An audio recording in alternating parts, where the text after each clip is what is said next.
la historia de Adán. Ya dejamos atrás la historia de la creación. La historia de la creación, es decir, del planeta, terminó con la narración del séptimo día.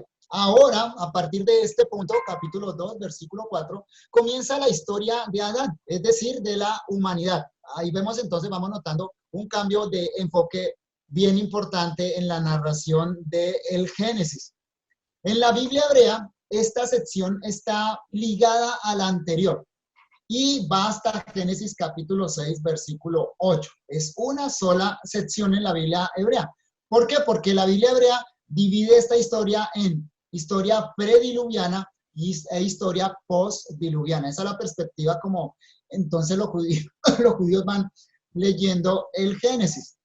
Y también se quiere dejar explícita la relación que el hombre tiene con la creación. Por eso no hay un punto de ruptura aquí en la narración y en la Biblia hebrea. El hombre, que se llama Adán, es tomado de la tierra, que en hebreo es Adamá. Noten entonces la relación que ahí vamos a encontrar, ¿no?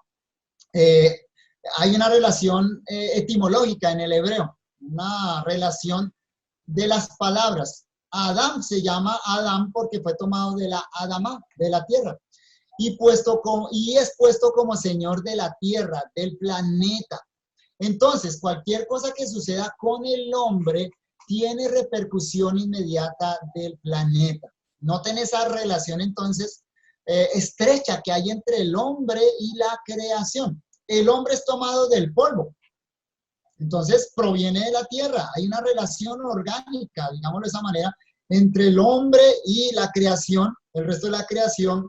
Pero el hombre cuando muere, según Génesis capítulo 3, ya como castigo, va a volver a la tierra. Otra vez se enfatiza esa relación orgánica que hay entre el hombre y la creación.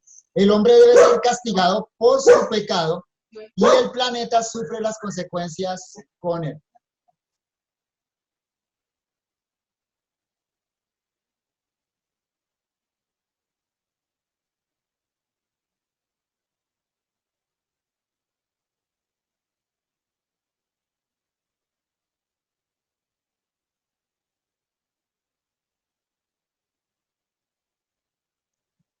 Gracias, Roberto. Perdón las interrupciones, estoy organizando acá algunas cosas.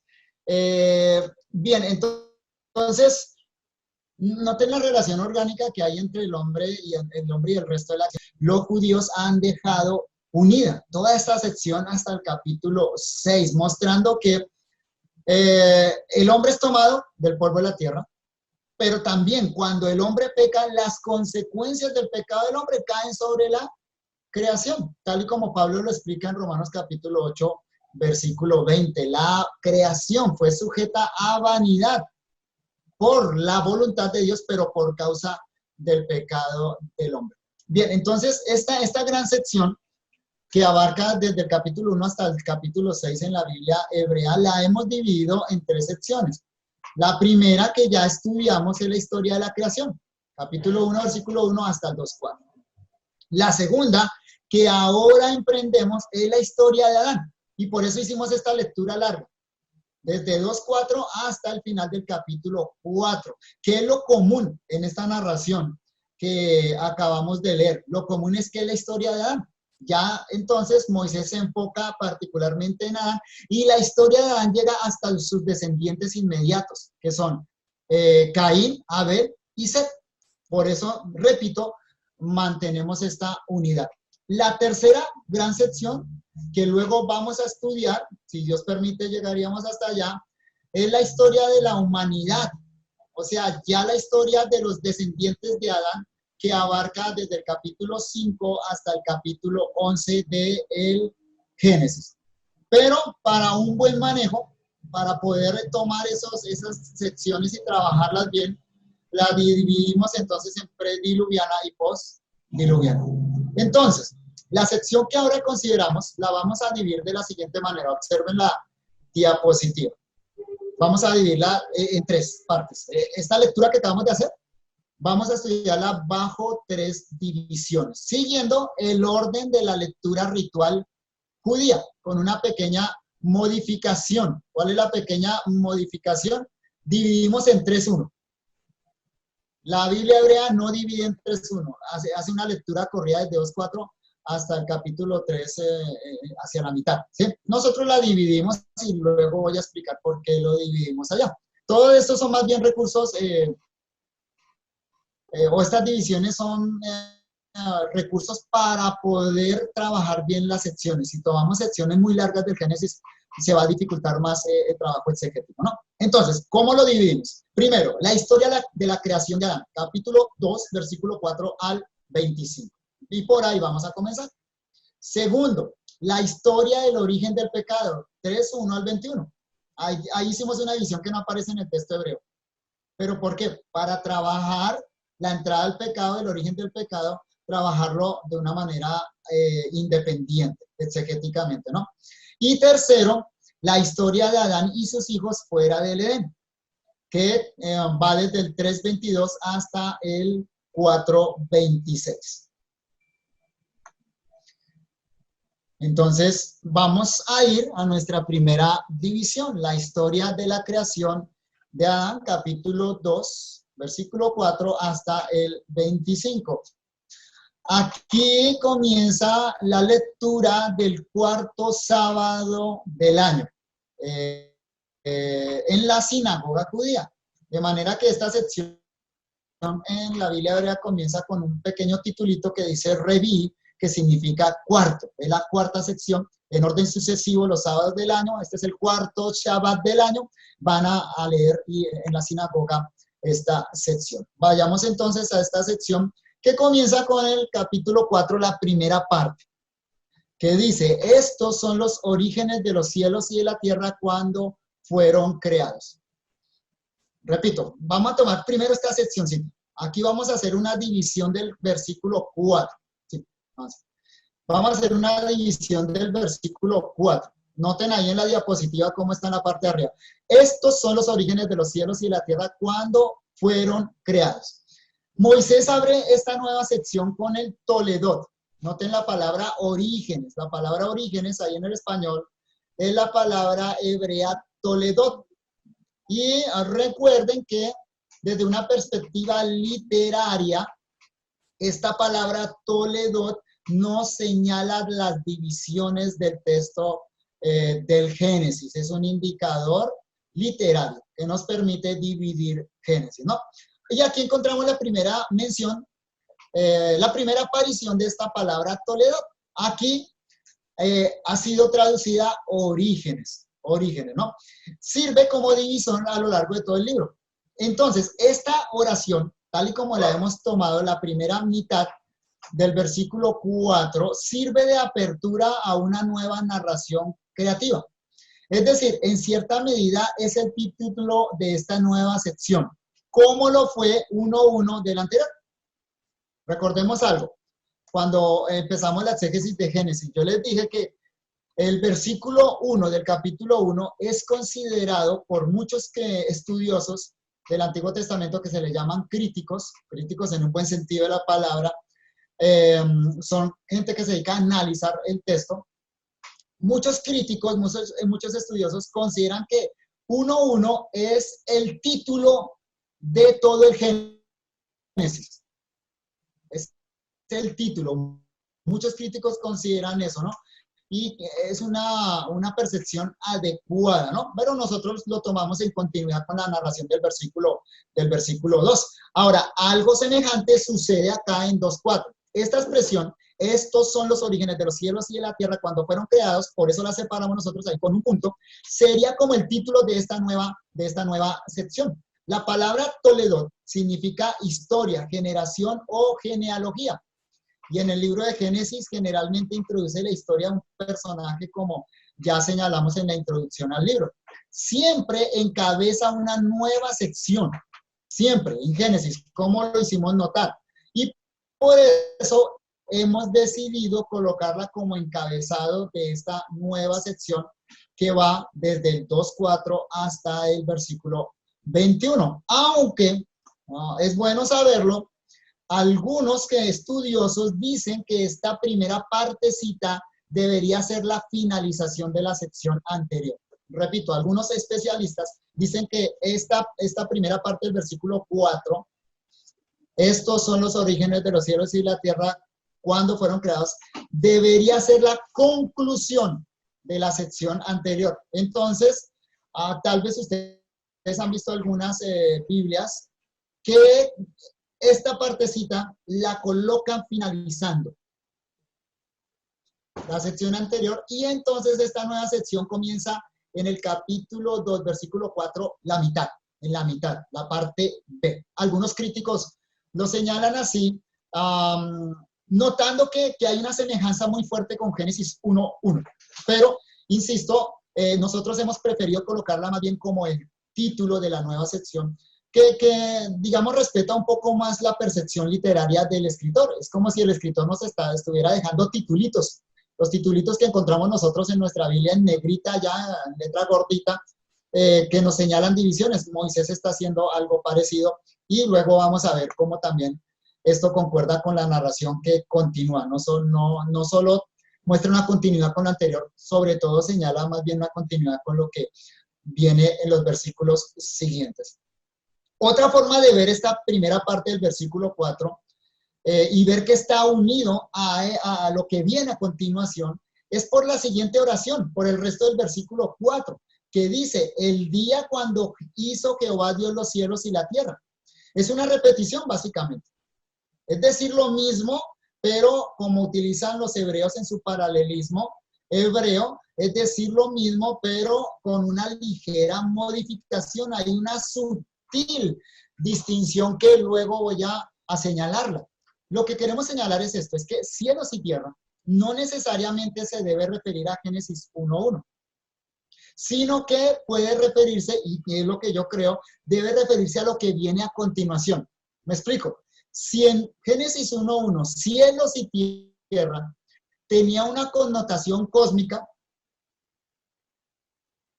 como les expliqué, cielos y tierra en la mentalidad hebrea es todo lo que existe, universo para nosotros. Aquí en el capítulo 2, versículo 4, cielos y tierra tiene una connotación local, es decir, el Edén. En otras palabras, el universo de Adán, el hábitat inicial del ser humano. Lo cual espero quede más claro con la explicación que vamos a dar a lo largo de todo el capítulo. Sobre todo porque Dios le pone una tarea particular a su criatura especial, a Adán. Y esa tarea tiene que ver con el ejercicio de la imagen y semejanza de Dios que él porta. Él debe imitar a Dios. Lo que Dios hizo a nivel cósmico, cielos y tierra, Adán debe empezar a hacerlo a nivel de su universo, de su hábitat inicial, el Edén. Avancemos. También vemos, aquí tiene la diapositiva, también vemos que el pasaje quiere explorar algo que quedó supuesto en el capítulo anterior. Por eso el uso de la palabra orígenes de y de la expresión cuando fueron creados. El autor nos quiere contar la historia desde una perspectiva nueva, una perspectiva más local, en contraste con la universalidad de la narración anterior. Es decir, ahora la narración es más personal, en contraste con el lenguaje de totalidad expresado en el capítulo 1. Es una narración más específica, en contraste con la narración general de Génesis capítulo 1. Por lo tanto, no estamos frente a una repetición superflua o a un supuesto relato de otro narrador o de un nuevo documento que usa un nombre divino diferente, como ha dicho la crítica documentaria. En la introducción a Génesis les mencioné de paso la teoría documentaria. Esa teoría que han desarrollado los críticos bíblicos en los últimos 2 siglos, diciendo que Génesis no es un producto unificado literario, no es de un solo autor, sino que fue producto de la evolución religiosa de Israel y que entonces está compuesto de diferentes documentos. Bueno, los críticos bíblicos que tienen ese pensamiento dicen que aquí lo que encontramos en 2.4 es otro documento, que Génesis capítulo 1 hasta el 2.3 sería parte del documento eloísta, y por eso el uso del nombre Elohim. y que ahora a partir de 2.4 pertenecería a otro documento que se le llama el documento yavista, y por eso ahora encontramos la aparición del nombre sagrado Jehová, como lo tenemos nosotros en Reina Valera 60. Entonces, para ellos, para estos críticos bíblicos que argumentan la teoría documentaria, lo que sucede acá es simplemente que estamos frente a dos documentos que algún compilador, algún redactor los juntó en algún momento de la historia religiosa de Israel. Nosotros no creemos así. Nosotros, como afirmamos en la introducción al libro de Génesis, creemos que todo el libro de Génesis es de autoría de Moisés. Hay una unidad literaria. Y la respuesta es que no estamos frente a una repetición innecesaria. No es que Moisés nos está repitiendo el mismo relato. Tampoco es que estamos frente al relato de otro narrador, ni mucho menos frente a otro documento teórico, sino que simplemente Moisés ahora va a detallar algo particular. Y podemos pensarlo de esta manera. En las películas de cine, a veces vemos que viene la narración continua, viene la película continua en el hilo de la película, y en algún momento el cinematógrafo hace como una pausa, como que se detiene un poquito en el tiempo la narración y nos hacen como una retrospectiva, se devuelve un poquito hacia atrás, se devuelve hacia un evento anterior y como que lo amplía. A veces como que lo ponen en la mente del protagonista, como un tipo recuerdo, un sueño, y nos devuelven un poquito en la línea temporal de la narración, no para contar exactamente lo que antes contó, sino para ampliar algún detalle. Eso es algo parecido a lo que Moisés nos está proveyendo acá en Génesis capítulo 2, como ese flashback, como ese devolverse a la historia para detallar algo que antes no lo detalló, porque no era el momento de detallarlo. Ahora sí, es el momento de detallarlo. Entonces, lo que encontramos ahora es la narración de la creación del hombre y su medio ambiente específico inicial.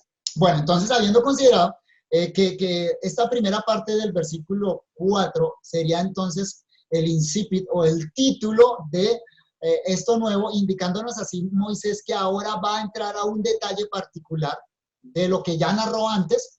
Entonces, empecemos a considerar la narración de la creación de Adán. Vamos a avanzar en la diapositiva y ahora leemos el resto del versículo 4 hasta el versículo 6. El día cuando hizo Jehová Dios tierra y cielos, aún no había ningún arbusto del campo en la tierra, tampoco ninguna vegetación del campo había brotado, porque no había hecho llover Jehová Dios sobre la tierra, y no había hombre para labrar el suelo, pero una fuente subía de la tierra y regaba toda la faz del suelo. Ahí yo les proveo una traducción alternativa, que es la que normalmente encontramos en las versiones en español. Una traducción alternativa de estos versículos es la siguiente: estos son los orígenes de los cielos y de la tierra cuando fueron creados el día en que Jehová Dios hizo tierra y cielos. Punto. Versículo 5. Aún no había ningún arbusto del campo en la tierra, tampoco ninguna vegetación del campo había brotado, porque no había hecho llover Jehová Dios sobre la tierra y no había hombre para labrar el suelo. Ahora, lo proveo como una lectura alternativa para que quede claro que es posible leerlo de las dos maneras. El texto hebreo es susceptible de esas dos lecturas y las dos son buenas lecturas de lo que el texto hebreo dice. Yo he preferido la que he colocado en primer lugar porque da una fluidez mayor y da una conexión más firme al hecho del acto creativo de Dios y lo particular que ahora va a suceder. Ahora, hay algunas observaciones exegéticas que debemos hacer entonces para notar esa conexión que hay acá. Y también que nos van a dar un buen suelo para lo que vamos a comentar después. Lo primero, la estructura sintáctica de la oración. Es importante. Déjenme aclarar algo para quienes no están muy familiarizados con estos asuntos gramaticales. Cuando hablamos de sintaxis, estamos hablando de la estructura de la oración, cómo está organizada la oración. Recuerde que la oración en cualquier idioma, la oración gramatical, tiene unos elementos básicos que son el sujeto y el predicado. Y tiene unos elementos complementarios que son los modificadores del sujeto y los modificadores del predicado. Entonces, aquí hay algo interesante cuando observamos la estructura de esta oración inicial y la comparamos con Génesis capítulo 1, versículo 1. En español, noten. Y yo lo coloqué en colorcitos, los elementos paralelos, para que podamos observar bien cuán semejantes son. En español, Génesis 1 dice, en el principio creó Dios los cielos y la tierra. Génesis 2:4, la segunda parte, dice, el día cuando hizo Jehová Dios tierra y cielos. En el hebreo, por supuesto, aquí tenemos una reproducción literal del hebreo. En el hebreo aparece más evidente aún esa semejanza entre los dos versículos. En el hebreo Génesis 1:1 dice, Bereshit bara Elohim, es Hashamayim Bekares, y 2:4 dice, Beyón asod Adonai Elohim eret Beshamayim. Noten ahí en la diapositiva las semejanzas, en el español, vamos a colocar. Los dos textos comienzan con una preposición. Ahora, en el español se perdió un poquito la conexión, porque en el español el 1:1 dice en el principio y el 2:4 dice el día cuando. Si lo pusiéramos muy literalmente, entonces el 2:4 podría ser en cuando Dios. Muy literal, es para que se capte, ¿sí? ¿Por qué lo digo? Porque en los dos casos, si usted escuchó el hebreo y si usted conoce algo del hebreo, nota que los dos comienzan con B. Beyón, Bereshit. Ese B es una preposición en hebrea que significa en, y en este caso es temporal. De manera que los dos versículos comienzan con una cláusula temporal, con unas palabras que ubican temporalmente el asunto. En Génesis es en el principio, en Génesis 1:1 y en 2:4 es en el día cuando Dios. Entonces, esa es la primera semejanza en la estructura sintáctica. La segunda, en rojo, noten en rojo ustedes ahí, aparece un verbo, pero en los dos casos el verbo que se usa es un verbo de creación. Es diferente, sí, pero es un verbo de creación. En Génesis 1:1 se utiliza el verbo bara en hebreo, creó, lo pusimos en español, y en 2:4 aparece el verbo asá, lo pusimos en español, hizo. Entonces, en los dos casos aparece un verbo de crear. En tercer lugar, noten quién es el sujeto de la oración, quién hace, quién es el que realiza ese acto creador. Ahí lo encuentran en azul subrayado, en azul subrayado. En Génesis 1:1, el que crea es Elohim, Dios. ¿Quién crea en Génesis 2:4? Jehová, Dios. Es el mismo sujeto divino, pero hay un cambio de nombre. Y esto es importante, hay un cambio de nombre. Más adelante voy a explicar el cambio del nombre. Por ahora estamos observando la estructura sintáctica.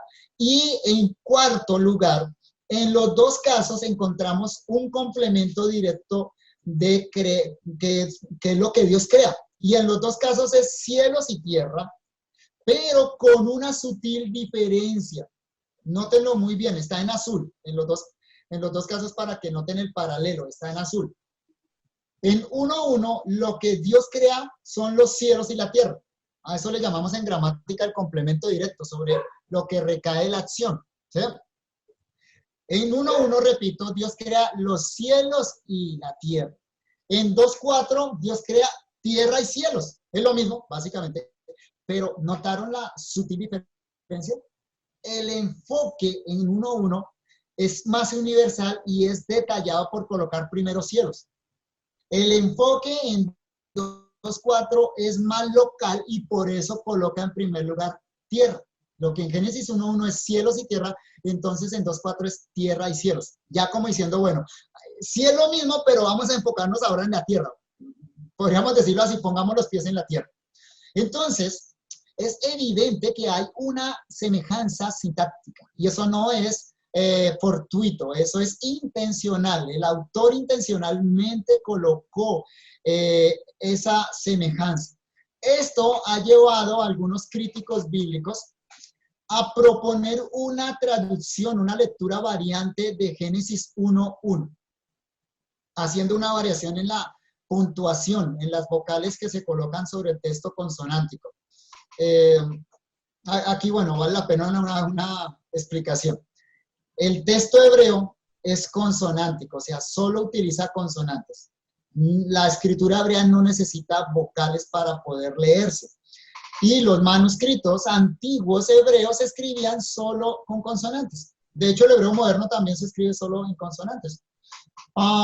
Las vocales fueron colocadas hacia el siglo VII-VIII por los guardianes de la tradición, los masoretas, para fijar la lectura del texto, para que quedara de una vez ya normatizada la lectura del texto, porque los cristianos estaban abusando de las lecturas del texto hebreo. Lamentablemente, eso fue lo que sucedió. Bueno, pero eso llevó algo a que los masoretas, los judíos que guardaban los rollos y que guardaban la tradición, elaboraron un sistema vocálico y que lo incrustaran, lo incluyeran en el texto consonántico para fijar la lectura. Ahora, ¿eso qué quiere decir? Quiere decir que el texto hebreo que nosotros tenemos hoy en día con vocales, no necesariamente esas vocales es la lectura obligatoria del texto. Puede haber otras lecturas alternativas vocalizando, no cambiando las consonantes, sino vocalizando de una manera diferente. Entonces, algunos críticos han propuesto cambiar la lectura de Génesis 1:1 de Bereshit bara Elohim, como dice el texto masorético, a Bereshit veró, no bara, sino veró, Elohim. Si se hace ese cambio vocálico, entonces Génesis 1:1 se podría leer: cuando Dios creó los cielos y la tierra estaba desordenada y vacía. Versículo 2. ¿Notan la fluidez? Y muy semejante a lo que son los relatos creacionales de otras culturas, que empiezan con una ubicación temporal. Ahora, eso ayudaría algo, ayudaría a reforzar lo que dijimos en Génesis 1:1 y 1:2, que es imposible gramaticalmente, literariamente, imposible meter una brecha temporal entre Génesis 1:1 y Génesis 1:2. La teoría de la brecha es insostenible, tanto gramaticalmente, exegéticamente y teológicamente. Y eso lo reforzaría esta forma como los críticos proponen leer Génesis 1:1.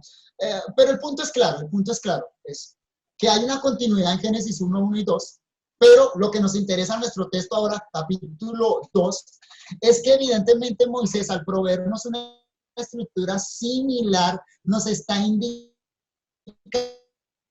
una transición en su narración. Ahora, esta estructura la vamos a encontrar en otro texto de Génesis, es capítulo 5, versículo 1. Y solo lo menciono cuando lleguemos, si Dios nos permite llegar a 5:1, voy a explicar la estructura sintáctica allá. ¿Sí?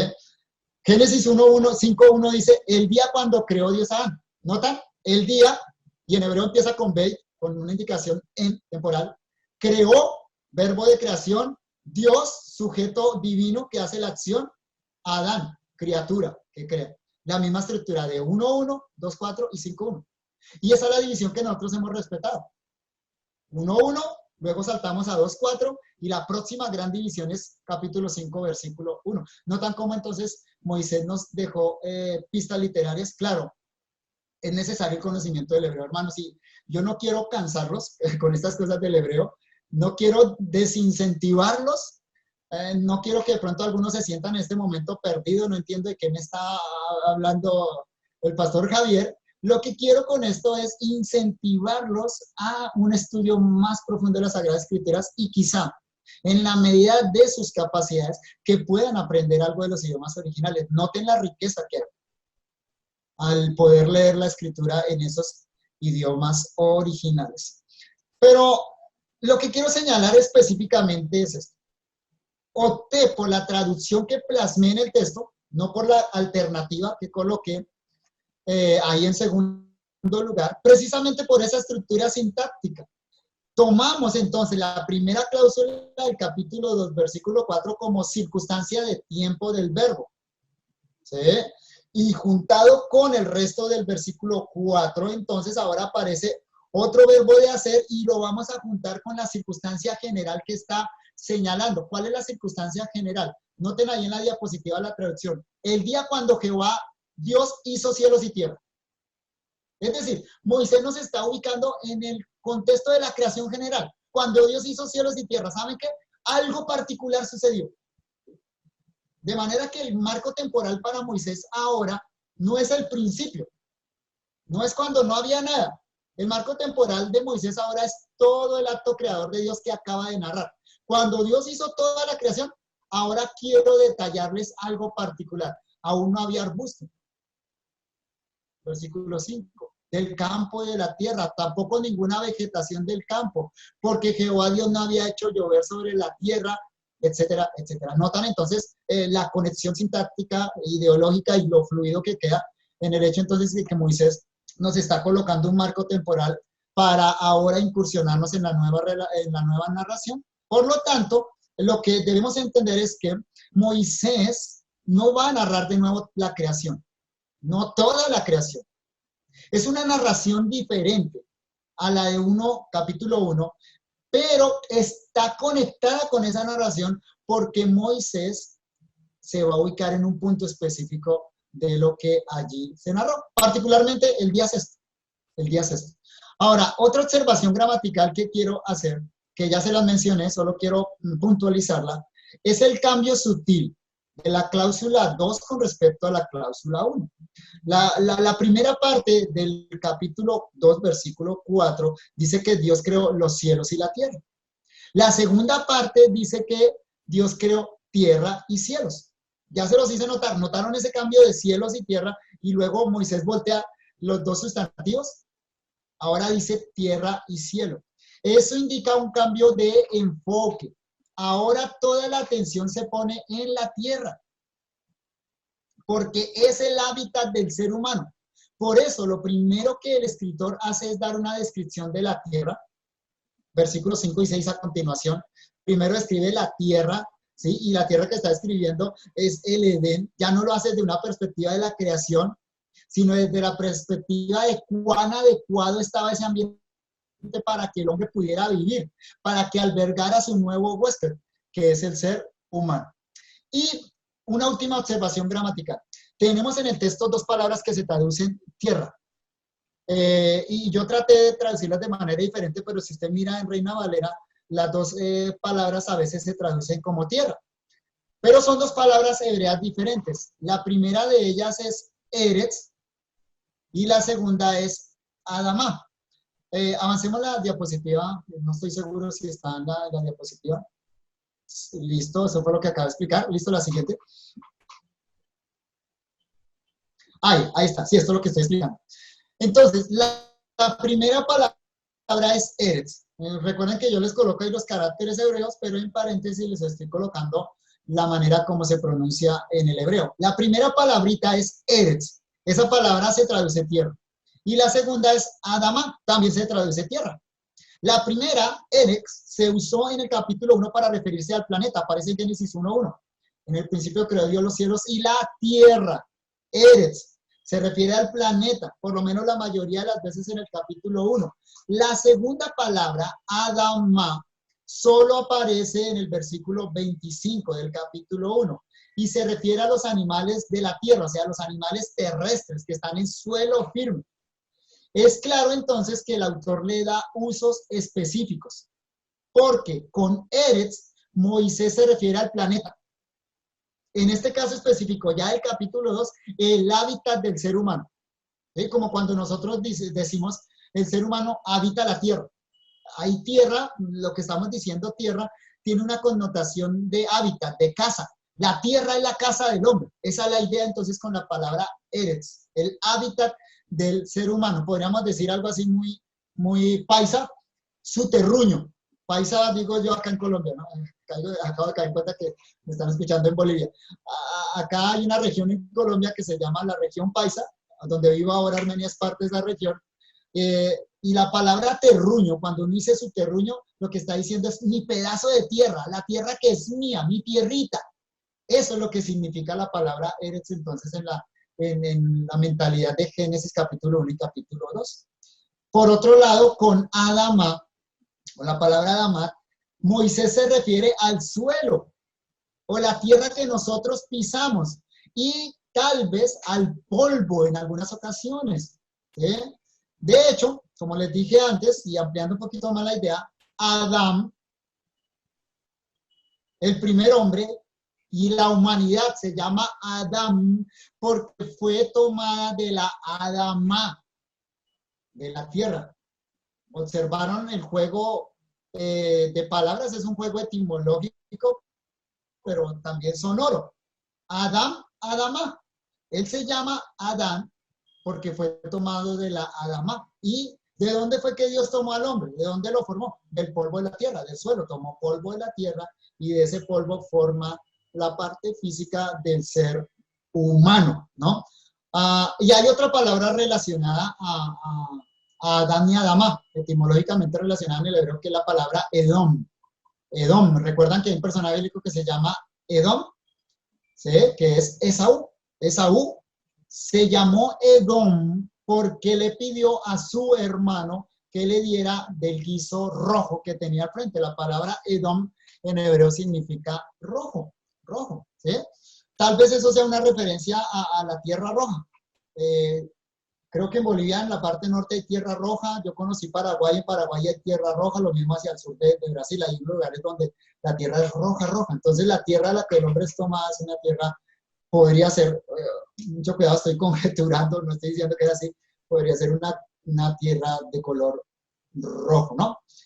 Entonces, hemos preferido, para hacer notar esta distinción en la traducción, colocar, verter en la palabra hebrea eretz como tierra, siempre que sea posible, tierra, y la palabra hebrea adama por suelo, siempre que sea posible, para que distingamos los dos términos en el español y sepamos qué reproducen esos dos términos hebreos.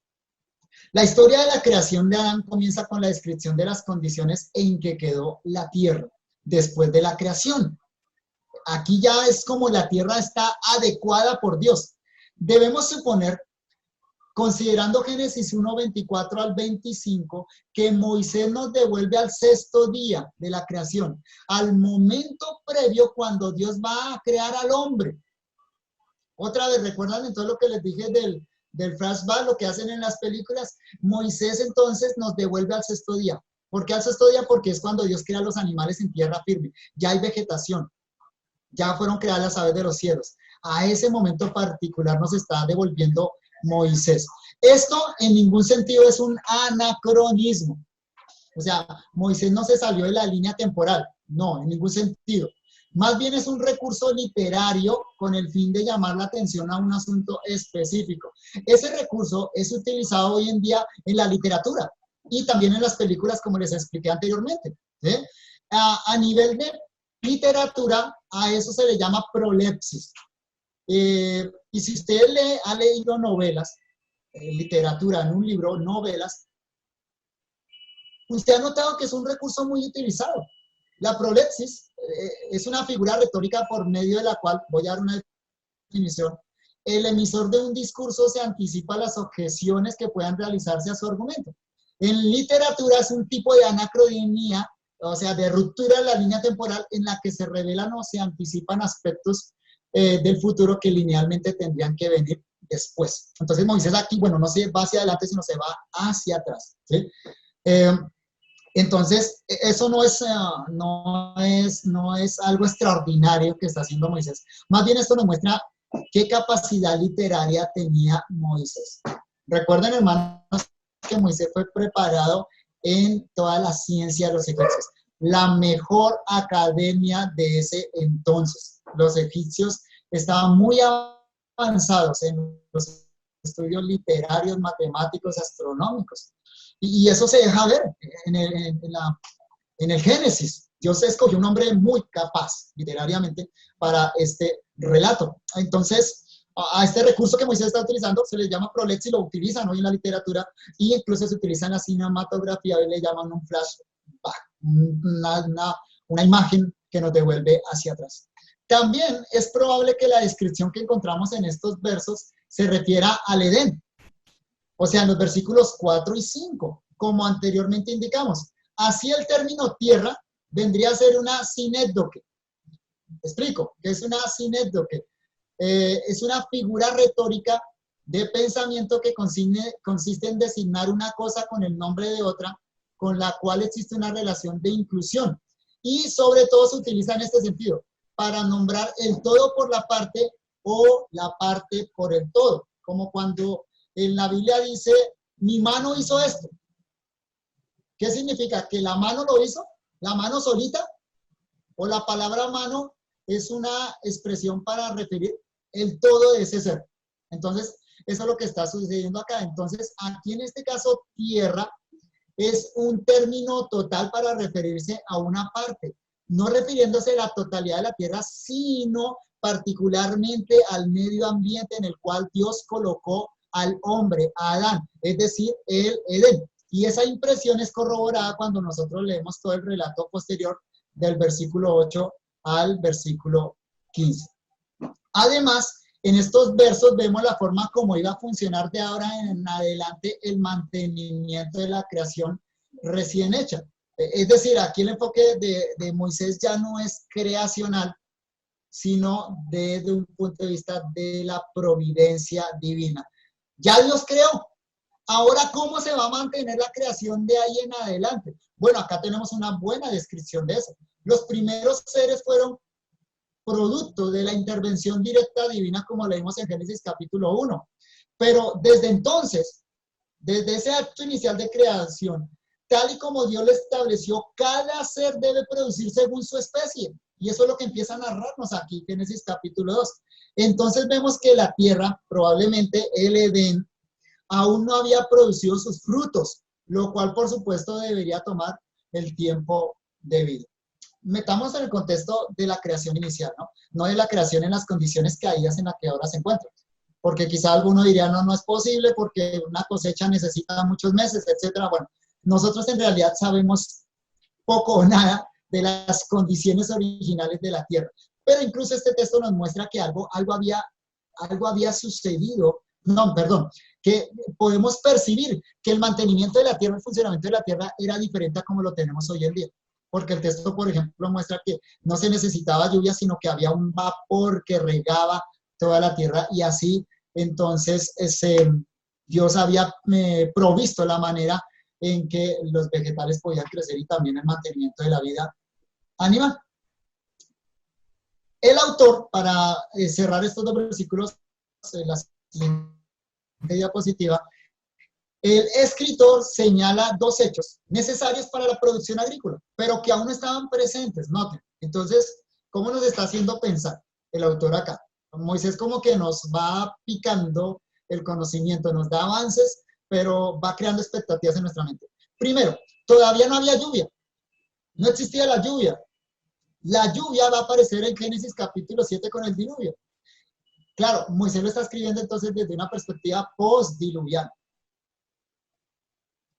Pero desde una perspectiva prediluviana no había lluvia. Claro, pregunta, ¿y entonces si la lluvia es necesaria para las cosechas?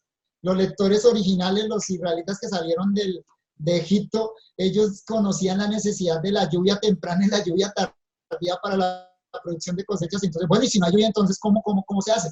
Moisés va a dar una respuesta a eso. Y segundo, no existía el hombre para que labrara la tierra. Y bueno, se necesita el hombre para que labre la tierra. Otra vez Moisés escribe desde la perspectiva postdiluviana. La pregunta es, bueno, si el hombre no labra, ¿cómo se produce los frutos? ¿Cómo hay producción agrícola? El primer factor, el hecho de que todavía no había lluvia, era suplido entonces por una fuente que brotaba de la tierra y que regaba el suelo. Y note la distinción de las palabras allá en el original. Una fuente, literalmente ahí la idea de la palabra fuente es una fuente subterránea que brotaba. Algo así como un río subterráneo que brotaba con fuerza, ¿sí? Y que producía un vapor que subía de la tierra. La tierra ahí entonces es, la connotación es el Edén, ¿sí? Es geográfica. Y en segundo lugar, que regaba el suelo, la Adamá. Entonces, no hay lluvia. ¿Cómo es posible que haya vegetación sin la lluvia? Bueno, las condiciones originales, las condiciones en el Edén eran diferentes a las condiciones postdiluvianas. Aquí lo que había era una fuente que brotaba, se convertía en vapor y regaba todo el suelo. El segundo factor, que no había hombre, va a recibir respuesta en los versículos subsiguientes. La mención del hombre aquí es una apertura a lo que viene a continuación. Implica que el hombre era necesario para el mantenimiento de la creación. En otras palabras, el hombre va a continuar el trabajo donde Dios lo dejó. Así que el hombre va a ejercer el dominio que fue mencionado en capítulo 1, versículos 26 al 28. ¿Notan el punto de Moisés? Uno, que no es tan fundamental. Las condiciones prediluvianas y sobre todo precaída, antes de la caída, las condiciones originales eran diferentes. Segundo, y más importante, el punto central de Moisés acá es, ¿para qué entra el hombre en la creación? ¿Cuál es el propósito del hombre en la creación? Y la respuesta entonces que Moisés nos está dando y que va a enfatizar más adelante es, el hombre va a continuar el trabajo que Dios empezó. O sea, el hombre va a ejercer la imagen y semejanza de Dios, haciendo lo que Dios hizo, continuando la tarea de Dios. Y eso tiene unas connotaciones grandísimas, no solo en cuanto a nuestro entendimiento de quién es el hombre, para qué está el hombre, sino por supuesto también escatológicas. Y después vamos a detenerse un poco más en eso. Pasemos al versículo 7. Avancemos. Entonces formó Dios, Jehová Dios, al hombre del polvo de la tierra y sopló en su nariz aliento de vida y fue el hombre un alma viviente. Ese versículo 7 inicialmente, la parte inicial mejor de ese versículo, puede traducirse o más literalmente dice lo siguiente. Entonces formó Jehová Dios al hombre polvo de la tierra y sopló, etc. Hay como un énfasis en Moisés del origen del hombre. Moisés quiere enfatizar acerca del origen y la composición del ser humano. El momento anunciado y esperado ha llegado. El autor ha preparado el lector para la entrada del hombre en la creación y ahora por fin lo va a descubrir. Una comparación superficial entre este versículo 2.7 con 1.27 nos muestra que ahora Moisés presenta el proceso que antes omitió. Recuerden, en 1.26-27 simplemente dice Dios, hagamos al hombre a imagen y semejanza y creó Dios. Ya, no nos dijo nada del proceso. Ahora se va a detener en el proceso. En 1.27 la creación se ve desde la perspectiva general del acto creador. Es Elohim, Dios, el poderoso quien crea. Y se utiliza el verbo bará, que es el verbo más general para creación en el hebreo. Dios crea al hombre junto a todas las cosas. En Génesis capítulo 1 es un acto cósmico, poderoso, portentoso, de magnitudes descomunales. En Génesis capítulo 1 se nos habló de la creación de la humanidad, del hombre y la mujer. No hubo una distinción particular allá. Además, en Génesis capítulo 1, el hombre es presentado en una relación de representación como imagen de Dios, del poderoso Dios en medio de la creación. ¿Qué sucede ahora en 2.7? El capítulo 2, versículo 7. Avanzamos, por favor. La creación ahora es más personal. Avanzando la diapositiva. La creación ahora es más personal y específica. Eso es fácil de entenderlo. En una lectura superficial del texto, es Jehová, Dios. ¿Notan? Ya no es Elohim. Ahora es Adonai Elohim. No es Dios, sino que el nombre de Dios ahora es más específico. De hecho, aparece el nombre personal de Dios. Quien forma al hombre. Antes fue bara, creó, un verbo general en hebreo para crear. Ahora es un verbo particular, yatzar, que significa moldear. Vamos a más adelante a dar una explicación de ese término. Crea al hombre primero, al varón, luego a la mujer, y lo crea soplando en su nariz aliento de vida. Bien detallada la descripción, concisa sí, pero detallada, muy personal. El verbo yatzar, que se utiliza acá aparece en contextos artesanales e implica el trabajo manufacturado. O sea, como si Dios tuviera manos. No debemos entender que Dios tiene manos, ¿no? El texto es antropomórfico, está utilizando descripciones humanas para lo que Dios hace, pero evidentemente ese lenguaje antropomórfico nos está indicando la manera específica y personal como Dios lo hace, de una manera muy diferente a como lo hizo con los animales. Ese verbo aparece en Isaías 44:9, en Isaías 44:12, también en Habacuc 2:18. Ustedes pueden mirar esos textos más de esta factura, donde la mano se involucra, es el trabajo de un artesano. Entonces se nos muestra a Dios haciendo un trabajo delicado, moldeando. Y Moisés lo reserva específicamente para la creación del hombre. No lo utilizó para la creación de las otras cosas en el capítulo 1. La mención del polvo de la tierra presenta a Dios entonces como un alfarero, dándole forma al hombre.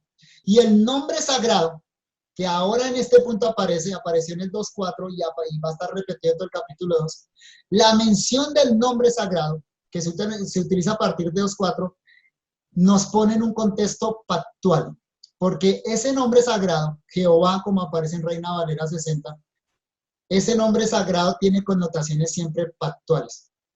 La Biblia lo utiliza, el Antiguo Testamento lo utiliza cuando Dios incursiona en una relación personal con el hombre, que siempre esa relación personal debe ser mediada por un pacto, como dice la confesión bautista. Dios solo se puede relacionar con el hombre, o mejor, el hombre con Dios, a través de una condescendencia de Dios, porque Dios es creador, el hombre es criatura, y esa condescendencia Dios siempre lo ha expresado por medio de un pacto. Y en Génesis 2 hay todas las descripciones de pacto, aunque no aparezca la palabra, porque Dios es soberano, porque Dios le pone condición a su criatura, le pone promesa, pero también le advierte un castigo. Ese nombre sagrado de Dios, el nombre sagrado Jehová, se usa siempre entonces en contextos personales y redentores. Todo el pasaje entonces indica una creación personal y específica. Se nos presenta a Jehová como padre que trae a la vida a su hijo y lo prepara para cumplir su voluntad. Un paréntesis, si tienen ahí la diapositiva, para explicar algo acerca del nombre sagrado. Recuerdo que en una de las primeras clases me hicieron una pregunta acerca del nombre sagrado, omití la explicación. Este es el punto para hacer una explicación acerca del nombre sagrado de Dios, ¿sí? Teológicamente ya la hice, ya expliqué que ese nombre implica entonces una connotación pactual, personal y redentora, ¿sí? Pero desde un punto de vista de cómo se lee, desde un punto de vista de la transmisión textual, qué es lo que sucede, porque nosotros en nuestras propias Biblias en español encontramos diferencias acerca de este nombre, de cómo ha sido tomado en diferentes versiones, ¿no? Tenemos la Reina Valera 60 y toda la tradición Reina Valera, donde el nombre sagrado fue colocado como Jehová. Tenemos versiones como la Biblia de las Américas, que cuando aparece este nombre sagrado en el texto hebreo, colocaron Señor. Y para distinguirlo de otro nombre divino lo colocan Señor con letras mayúsculas sostenidas, todo en mayúsculas, la primera más grande. Eso se le llama versalitas. Pero también tenemos otras versiones que lo tradujeron como Yahvé. Entonces, evidentemente hay una diversidad grande en las traducciones y eso implica que hay un debate acerca de qué debería hacerse en la traducción cuando aparece este nombre sagrado. Y en otras ocasiones hay algunas versiones que simplemente lo transliteran, como yo lo hice. Ustedes van a notar que yo lo transliteré. Transliterarlo es colocar las letras hebreas tal y como se leen, solo las consonantes, sin vocales, para que sepamos que cuando se encuentran esas cuatro letricas, cuando yo coloco en el texto YHWH, ese es el tetragramaton sagrado. Lo coloco así, siguiendo la tradición judía, ¿sí? El punto es el siguiente. A estas cuatro letras se les ha llamado el tetragramaton sagrado. Tetra significa cuatro en griego, gramaton letra. Entonces, tetragramaton es una expresión griega que significa las cuatro letras sagradas, porque se refiere al nombre sagrado de Dios. ¿sí? Ahora, los judíos entendieron el tercer mandamiento, el no tomarás el nombre de Jehová tu Dios en vano, lo tomaron muy en serio, muy en serio. Evidentemente, de acuerdo a lo que dice el tercer mandamiento, el nombre sagrado de Dios es Jehová. Hay otros nombres de Dios en el Antiguo Testamento. Hay otros dos nombres primarios que son Elohim, que lo encontramos ya en el capítulo 1, que es un nombre que connota grandeza, proviene de una raíz hebrea que significa fuerte. Y otro nombre primario de Dios es Adonai, que significa Señor y señala autoridad, señala gobierno, señala señorío. Esos son los tres nombres principales de Dios en el hebreo. Pero evidentemente el Antiguo Testamento le da una connotación especial a este Jehová, sobre todo si usted lee Éxodo capítulo 3, Éxodo capítulo 6 y Éxodo capítulo 20, ahí se explica la connotación particular, lo sagrado que es este nombre. Es como para que nosotros lo entendamos. Este nombre es el nombre personal de Dios, es el nombre, permítame la expresión, es el nombre que aparecería en la cédula. Ese es el nombre personal. Los otros títulos, Elohim, en el texto hebreo, se utiliza para dioses en sentido plural, para dioses paganos. El otro nombre, Adonai, así particularmente como aparece Adonai, solo se utiliza para Dios, pero algunas otras variantes como Adoní se utiliza para señores humanos o incluso para algunos dioses. Pero este Jehová, de las 6.873 veces, creo que es, tal vez me falló la memoria, 6.800 algo veces que aparece en el texto hebreo, siempre, absolutamente siempre, se refiere al Dios verdadero. Por lo tanto, es el nombre personal. En ese sentido, los judíos lo tomaron muy en serio este nombre. Y le aplicaron de manera estricta el tercer mandamiento. Entonces, cuando los judíos encuentran estas 4 letras en su texto hebreo, no lo leen. No lo leen. No se sabe realmente cuándo sucedió esto en la historia.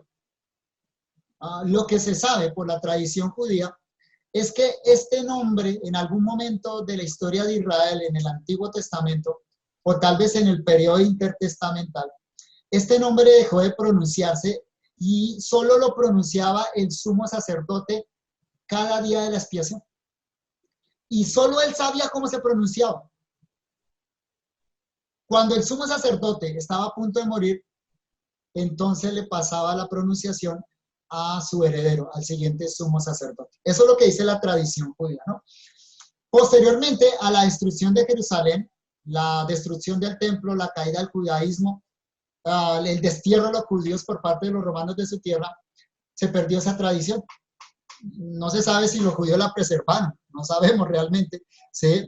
Entonces, nadie sabe a ciencia cierta cómo se pronunciaba. Ha habido algunas conjeturas antiguas basadas en manuscritos cristianos de los primeros siglos, donde aparece vocalizado.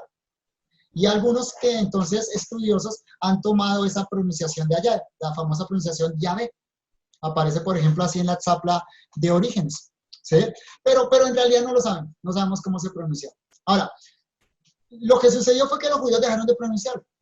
Cuando los masoretas, los guardianes de la tradición judía, le colocaron vocales al texto hebreo, hicieron algo particular con el nombre sagrado, con las 4 letras sagradas. Cuando aparecen las 4 letras sagradas, ellos le colocaron debajo las vocales del nombre Adonai. Ustedes lo tienen ahí en la diapositiva, ¿sí? Adonai. Eso en hebreo, en la tradición masorética, se le llama un kereb eloketif. Kereb eloketif significa está escrito pero debe leerse. O sea, aunque ves estas consonantes, no las leas, lee más bien tal cosa, ¿sí? Ahora, como este nombre aparece más de 6.800 veces en el texto hebreo, no podían colocar esa anotación al margen. Esas anotaciones la ponían al margen, en lo que se le llama la masora magna y parva. Le colocaban un circulito encima, circerilus se llama, y al margen colocaban lo que debía leerse. Entonces, cualquier lector judío sabe eso. Abres tu Antiguo Testamento hebreo, ves las 4 letras sagradas, aparece un circelillo ahí, un circulito, inmediatamente tus ojos se van al margen y entonces no lee lo que está acá, sino lo que se propone al margen. ¿Qué es lo que se propone leer al margen? que se lea es Adonai, el otro nombre de Dios, pero que no se lean las letras sagradas. Pero como aparece tantas veces, ellos no lo señalaron al margen. Eso le llaman los judíos un querer perpetuo, o sea, ya lo sabe, el lector judío tiene que saberlo, entonces no lo pusieron al margen las 6.800 y tantas veces, no lo pusieron al margen, ¿no? Cuando un judío lee su Antiguo Testamento, encuentra estas 4 letras, dice Adonai, Adonai, y en ocasiones yo voy a pronunciarlo así cuando estemos leyendo, cuando vea las 4 letras voy a decir Adonai, la mayoría de las veces voy a tratar de decir Jehová. ¿Qué pasó con Reina Valera? Reina Valera combinó las consonantes del nombre sagrado con las vocales de Adonai, de ahí sale Jehová. Jehová, Jehová. ¿Por qué lo hizo Reina Valera así? No sabemos, él no da una explicación hasta donde yo sé. Él sabía hebreo, conocedor del hebreo. Seguramente él lo que quiso fue dejar una manera de pronunciarlo, pero sin violar la tradición judía, porque finalmente cuando decimos Jehová no estamos pronunciando el nombre sagrado, no sabemos cómo se pronuncia. Y pues entonces se popularizó en el español, no es equivocado, no es inadecuado. ¿Sí? Algunos pelean mucho, no debe ser así, mejor pongámoslo Yahvé, bueno, no sabemos si se pronunciaba Yahvé. Otros dicen, no lo pronunciamos, pongamos Señor. No, creo que nunca vamos a resolver ese debate hasta que no estemos en el cielo. Déjenme decir algo. Para nosotros, ese nombre sagrado tiene una connotación especial redentora en la persona de Jesús de Nazaret. Porque el nombre Jesús literalmente significa Jehová salva. El nombre de Jesús incorpora las letras sagradas. El nombre de Jesús incorpora las letras sagradas de este nombre. En hebreo, Yehoshua, Jehová salva. Entonces, como enseña Mateo capítulo 1, Jehová que nos salva, el Emmanuel que nos salva, es Jesús. Entonces nosotros, en cierta medida, estamos pronunciando la traducción que tenemos en el español.